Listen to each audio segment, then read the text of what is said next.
ओम शांति। 10 मार्च 2023 की आज की साकार मुरली। बाबा कहते, मीठे लाडले बच्चे, तुम्हारी है रूहानी याद की यात्रा। तुम्हें शरीर को कोई तकलीफ़ नहीं देनी है। चलते फिरते, उठते बैठते बुद्धि से बाप को याद करो। प्रश्न: सदा खुशी किन बच्चों को रहती है? स्थायी खुशी न रहने का कारण क्या है? उत्तर: जो पुरानी दुनिया, पुराने शरीर से ममत्व तोड़ बाप और वसे को याद करते हैं, उन्हें ही स्थायी खुशी रहती है। जिनकी याद की यात्रा में माया के तूफान आते हैं, अवस्था ठंडी हो जाती, उनकी खुशी स्थायी नहीं रहती। दूसरा, जब तक भविष्य राजाई इन आँखों से नहीं देखते हैं, तब तक खुशी कायम नहीं रह सकती। गीत: हमें उन राहों पर चलना है। ओम शांति।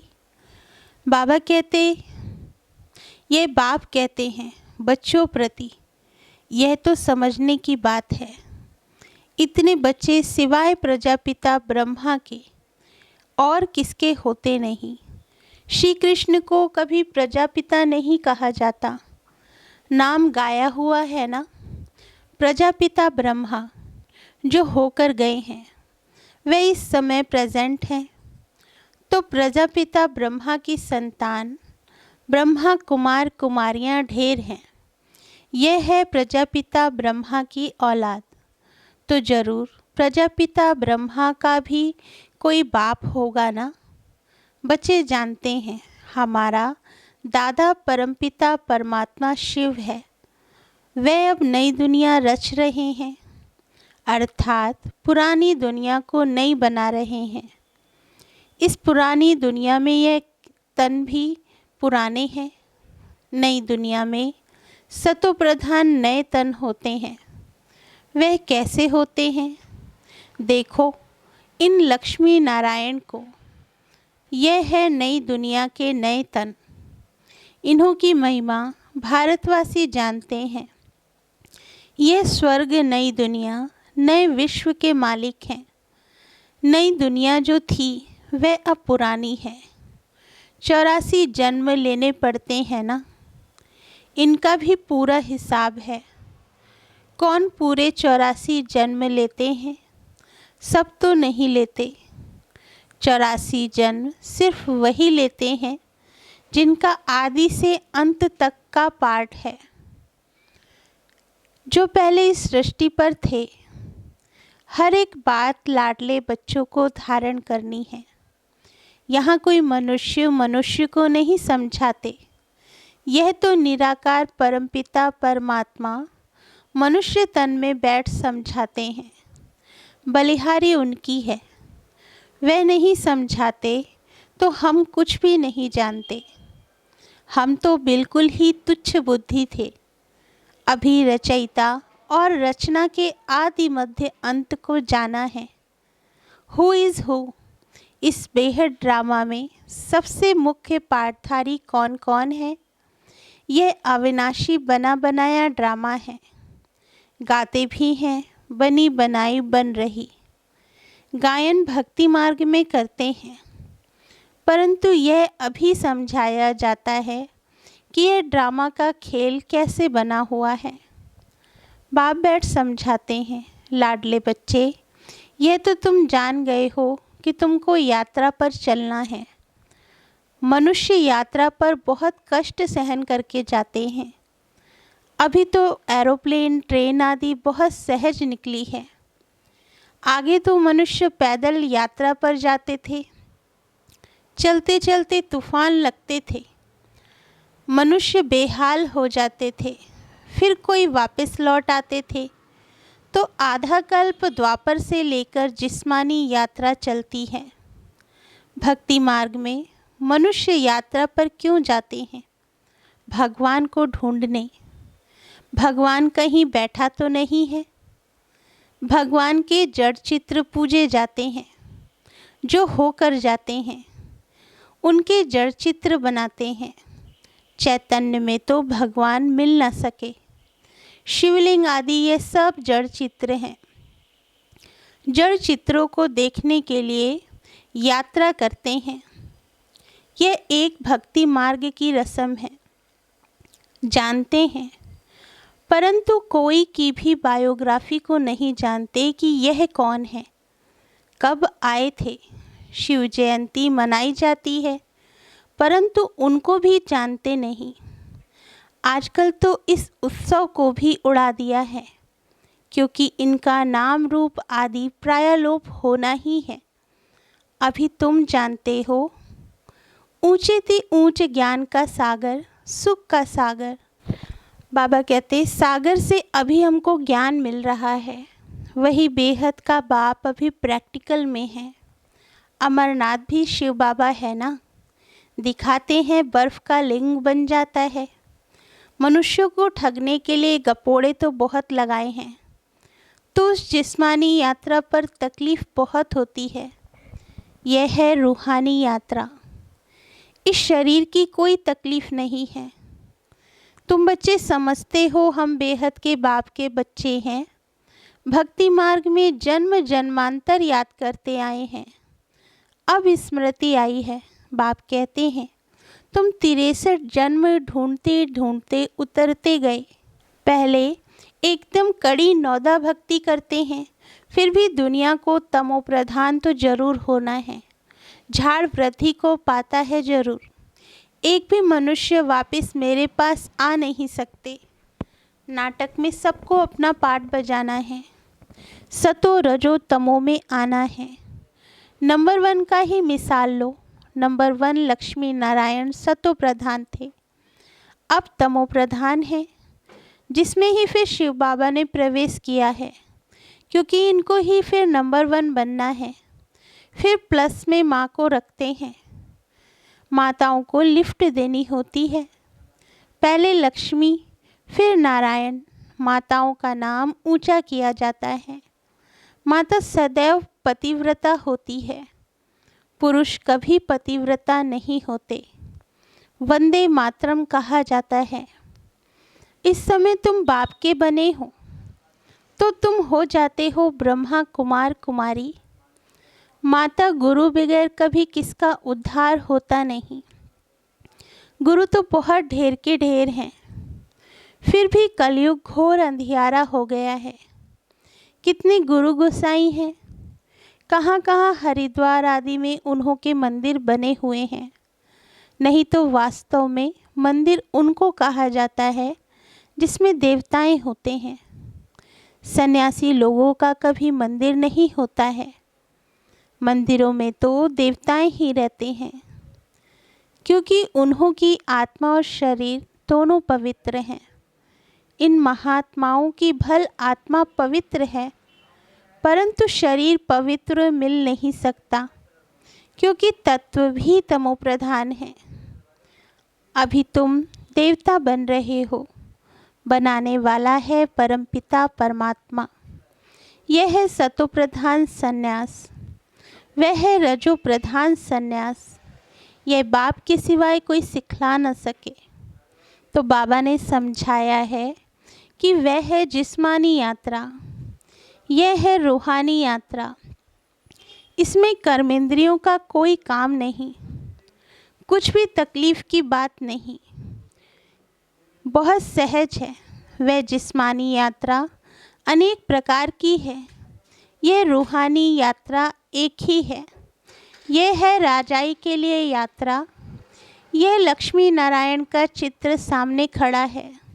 दुनिया थोड़े ही जानती है कि इन्होंने यह राजयोग की यात्रा कर यह पद पाया है। तुम बच्चे जानते हो इन्होंने यह प्रारब्ध कैसे पाई। कोई ऊपर से नई आत्माएं तो नहीं आई जिनको भगवान ने राजाई दे दी। नहीं, इन्हों को पुराने से नया बनाया हुआ है, जिसको रिज्यूनवेट व काया कल्प तरु कहा जाता है। तो बाप बैठ समझाते हैं, इन्होंने रूहानी यात्रा की थी, राजयोग बल की यात्रा से यह बने। बाप राजयोग और ज्ञान सिखाने आते हैं। तो तुम्हारी यात्रा चल रही है। तुम बैठे हुए अथवा चलते फिरते, उठते बैठते यात्रा पर हो। तुम सिर्फ बुद्धि से बाप को याद करते हो, याद से ही दौड़ी पहनते हो और तुम्हारे विकर्म विनाश होते हैं। जितना जल्दी विकर्म विनाश होंगे उतना जल्दी बाप के गले का हार बनेंगे। तुम अब वह 4 धाम आदि नहीं करते हो। वह सब भक्ति मार्ग के जिस्मानी तीर्थों पर जाए, वहाँ से फिर लौट आकर घर में विकर्मी बनते हैं। जितना समय यात्रा में रहते हैं उतना समय निर्विकारी रहते हैं। आजकल तो हरिद्वार में जाकर देखो, पंडे लोग बड़े गंदे रहते हैं। लोग यात्रा पर जाते हैं तो पवित्र रहते हैं और वहाँ के रहवासी पंडे लोग अपवित्र रहते हैं। तुम्हारी यात्रा कितनी स्वच्छ है, कुछ भी धक्का आदि नहीं खाना है। बाबा कहते हैं, लाडले बच्चे, उठते बैठते चलते फिरते सिर्फ मुझे याद करो। यह आत्माओं से बात कर रहे हैं। आत्मा इन ऑर्गन्स द्वारा सुनती है। आत्मा मुख से बोलती है, आँखों से देखती है। आत्मा इन आँखों से दिखाई नहीं पड़ती, ना परमात्मा दिखाई पड़ता। दोनों को दिव्य दृष्टि बगैर देखा नहीं जा सकता। समझा जाता है तब कहते हैं, हमारे में आत्मा है। हमारी आत्मा दुखी है। हमारी आत्मा एक शरीर छोड़ दूसरा जाकर लेती है। आत्मा बोलती है ना। परमात्मा भी आत्मा से बात करते हैं। हे लाडले बच्चे, आत्माएं अब तुमको मेरे पास आना है। मैं तुमको यात्रा सिखलाता हूँ। तुम पवित्र बनने सिवाय मेरे पास आ नहीं सकते हो। आत्मा पवित्र है। पहले पहले आत्मा सतो प्रधान है, फिर सतो रजो तमो गुणी होती है। शरीर भी सतो रजो तमो होता है। सतो प्रधान को गोरा, तमो प्रधान को सावरा कहा जाता है। कितनी समझ की बात है। तुम जानते हो आत्मा और परमात्मा अलग रहे बहुकाल, अब आकर फिर मिले हैं। मनुष्य मनुष्य के साथ मिलेंगे। आत्मा आत्माओं के साथ मिलेगी। परमात्मा भी वहाँ मिलेंगे।